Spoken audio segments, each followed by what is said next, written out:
We spend so much of our lives chasing things, trying to acquire possessions and status and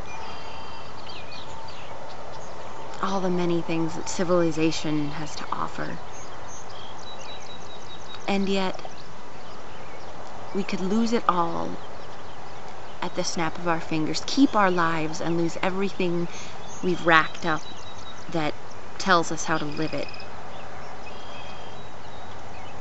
There are people in other countries who've never had the things that we do in the US and in other civilized parts of the world.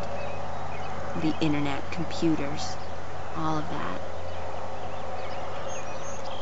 It can all be taken away in an instant. So can our lives, but especially everything that we own. There are poor people out there who have to find a way to be happy without possessions. I have been that way. My family has been without everything but the necessities of life before. Everywhere but homeless, I've seen. Even the Bible says the poor you will always have with you. But there are times in life when it really doesn't matter to me, and I don't care about possessions and education and all of those things, although they're good, and I enjoy them, especially my education. There are really two things in my life that I cannot lose. My joy in the natural world and my faith in its creator. And even for a non-religious person, there's certainly that joy in nature to be found, although I, for one, feel that it is much more complete when you are in touch with what set it all in motion.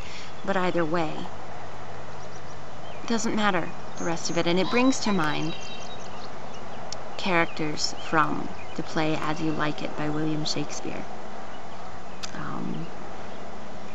who have been banished from civilized life, were once wealthy and have lost everything, and are sent to live in the woods in exile. And there's a beautiful speech from the Duke in this play, from Act 2, Scene 1, that I've always enjoyed, especially the ending few lines. And I'm going to quote a very small portion of that for you now, because that's what this brings to mind. Sweet are the uses of adversity, which, like the toad, ugly and venomous, wears yet a precious jewel in his head.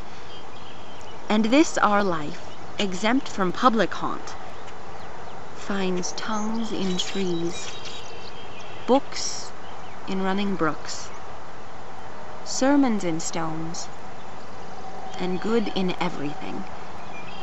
I would not change it. And that's how I feel sometimes. I want to get away from the hubbub of life and stop caring about all these stresses I put on myself, especially at moments like this, early in the morning. It's a bit cold, sometimes a little bit lonely when you're out here by yourself, but you really can find tongues in trees, books in running brooks, sermons in stones, and good in everything. Those lines just sum it all up for me.